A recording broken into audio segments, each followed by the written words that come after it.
Hello നമസ്കാരം, ഞാൻ Aneesh Abraham.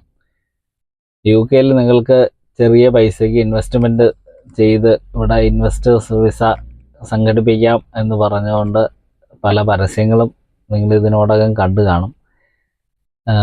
Home care business 20,000 pound കൊടുത്താൽ സ്റ്റാർട്ട് ചെയ്യാം എന്ന് പറഞ്ഞ് ഒരു ടീം ഇറങ്ങിയിരിക്കുന്നതായിട്ട് ശ്രദ്ധയിൽപ്പെട്ടു. അതുപോലെ തന്നെ ഇവിടെ ബർഗർ ഷോപ്പൊക്കെ തുടങ്ങാം എന്നൊക്കെ പറഞ്ഞു. ഇതിൻ്റെയൊക്കെ ഫ്രാഞ്ചൈസികൾ കൊടുക്കുന്നു എന്നൊക്കെയാണ് അവകാശവാദം.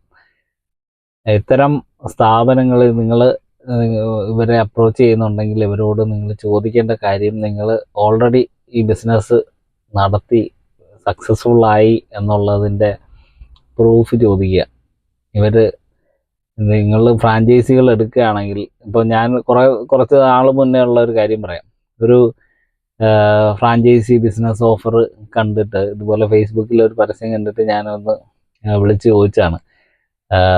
ഒരു സൗത്ത് ഇന്ത്യൻ റെസ്റ്റോറൻറ്റിൻ്റെ ഫ്രാഞ്ചൈസി എന്നുള്ള രീതിയിലാണ് അവർ പരസ്യം കൊടുത്തിരുന്നത്. അപ്പോൾ അവർ അതിൻ്റെ ഫീസായിട്ട് കാര്യങ്ങളെല്ലാം നമ്മൾ തന്നെ ചെയ്യണം. ബിൽഡിങ്ങും മറ്റ് ഉപകരണങ്ങളും എല്ലാം നമ്മൾ തന്നെ ചെയ്യണം. ഇവർ വേണ്ട സാങ്കേതിക ഉപദേശങ്ങൾ മാത്രം നൽകും. ആ ഉപദേശങ്ങൾക്ക് നമ്മൾ 50,000 പൗണ്ട് അങ്ങോട്ട് കൊടുക്കണമെന്ന്.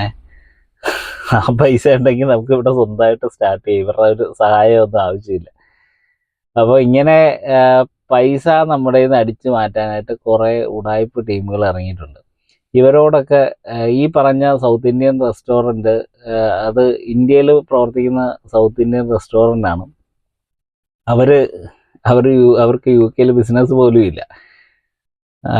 ഇവിടെ എന്താണ് സംഭവിക്കുന്നത്, എങ്ങനെയാണ് ഇവിടെ ബിസിനസ് നടത്തുന്നത് എന്നുള്ളത് ഒന്നും അവർക്കറിയില്ല. അവരിവിടെ ബിസിനസ് നടത്തുന്നുമില്ല. അതൊരു ഇവിടെ സക്സസ്ഫുൾ ബിസിനസ് ആണെങ്കിൽ മാത്രമേ അവർക്ക് വേണ്ട നിർദ്ദേശങ്ങൾ ഫ്രാഞ്ചൈസിയൊക്കെ കൊടുക്കാനായിട്ട് കഴിയുള്ളൂ. ചുമ്മാതെ ഇങ്ങനെ ആൾക്കാരെ പറ്റിക്കാനായിട്ട് ഇറങ്ങിയിരിക്കുക. ഇപ്പോൾ ഈ ഒരുപാട് മലയാളികൾ ഇങ്ങനെ ഫ്രാഞ്ചൈസി എടുക്കാം. ഈ കഴിഞ്ഞ ദിവസം ഒരു പയ്യൻ എന്നോട് വിളിച്ചിട്ട് ഹോം കെയർ ബിസിനസ് സ്റ്റാർട്ട് ചെയ്യാണ്, സ്റ്റുഡൻറ്റ് വിസ കഴിഞ്ഞു, അപ്പോൾ PSW എടുക്കുന്നതിന് പകരം ഒരു ഹോം കെയർ ബിസിനസ് ഫ്രാഞ്ചൈസി എടുക്കാം, അതിന് വേണ്ട കാര്യങ്ങൾ പറഞ്ഞു തരുമെന്ന് ചോദിച്ചുകൊണ്ട് എന്നെ കോൺടാക്റ്റ് ചെയ്തു. അപ്പോൾ ഞാൻ ഒരു ഹോം കെയർ ബിസിനസ് നടത്തുന്ന ഒരു മലയാളിയെ കോൺടാക്റ്റ് ചെയ്ത് കൊടുത്തു. അദ്ദേഹം എനിക്ക് ഇന്നലെ മെസ്സേജ് അയച്ചാണ്, അനീഷ ഇതുപോലെ നിരവധി തട്ടിപ്പുകൾ നടക്കുന്നുണ്ട്. ഈ പറയുന്ന ഫ്രാഞ്ചൈസി കൊടുക്കാമെന്ന് പറഞ്ഞ സ്ഥാപനത്തിന് ഇവിടെ ബിസിനസ് നടത്തി യാതൊരു എക്സ്പീരിയൻസും ഇല്ല. അവർ സക്സസ്ഫുള്ളായിട്ട് ഒരു ബിസിനസ്സും നടത്തിയിട്ടില്ല. അവർക്കൊരു ബിസിനസ് പ്ലാനും ഇല്ല, ഒന്നുമില്ല. ചുമ്മാ ആൾക്കാരോട് പറഞ്ഞിട്ട് ഫ്രാഞ്ചൈസി കൊടുക്കാമെന്ന് പറഞ്ഞ് കുറേ പൈസ മേടിക്കുക, എന്നിട്ട് എല്ലാം കൂടെ അവരുടെ തലയിൽ അടിച്ചിട്ട് ഇവന്മാർ രക്ഷപ്പെടും. ഈ പൈസ മേടിച്ചിട്ട് അവർ പോവും. അപ്പോൾ അങ്ങനെയുള്ള തട്ടിപ്പുകളിലൊന്നും പോയി ചാടരുത്. ഫ്രാഞ്ചൈസി തരാമെന്ന് പറയുന്നവരോട് നിങ്ങൾ ചെയ്യുന്ന ബിസിനസ് സക്സസ്ഫുള്ളായിട്ട് ബിസിനസ് ചെയ്യുന്നുണ്ടോ, അതിൻ്റെ ഡീറ്റെയിൽസ് തരാൻ പറയുക.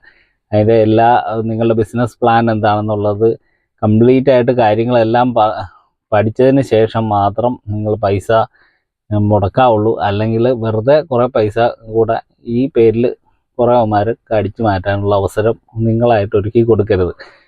ദയവ് ചെയ്ത് എല്ലാവരും ഒന്ന് ശ്രദ്ധിക്കുക. പെട്ടെന്ന് ഇവിടെ എങ്ങനെയും പിടിച്ചു നിൽക്കാമെന്നുള്ള വെപ്രാളത്തിൽ ഓടി നടക്കുമ്പോൾ അവസാനത്തെ കച്ചിത്തുരുമ്പായിട്ട് നിങ്ങൾ ചിലപ്പോൾ ഇങ്ങനെയുള്ള ഓഫറുകൾ കാണും, ചാടി വീഴുകയും ചെയ്യും. നമ്മൾ മലയാളികളാകുമ്പോൾ ഒരു പാടുമില്ല, പെട്ടെന്ന് പറ്റിക്കപ്പെടാനായിട്ട് സാധ്യതയുള്ള ഒരു ടീമുകളാണ്. അപ്പോൾ ഇങ്ങനെയുള്ള സംഭവങ്ങളിൽ പോയി തലവെച്ച് കൊടുക്കരുത്. കൃത്യമായിട്ട് അന്വേഷിച്ചിട്ട് സക്സസ്ഫുള്ളായിട്ടുള്ള ബിസിനസ് പ്ലാൻ ഇവർക്കുണ്ടോ എന്നൊക്കെയുള്ള കാര്യങ്ങളെല്ലാം അന്വേഷിച്ച് ഉറപ്പ് വരുത്തിയതിന് ശേഷം മാത്രം കൈ കൊടുക്കുക. ഏറ്റവും എല്ലാവർക്കും നന്ദി.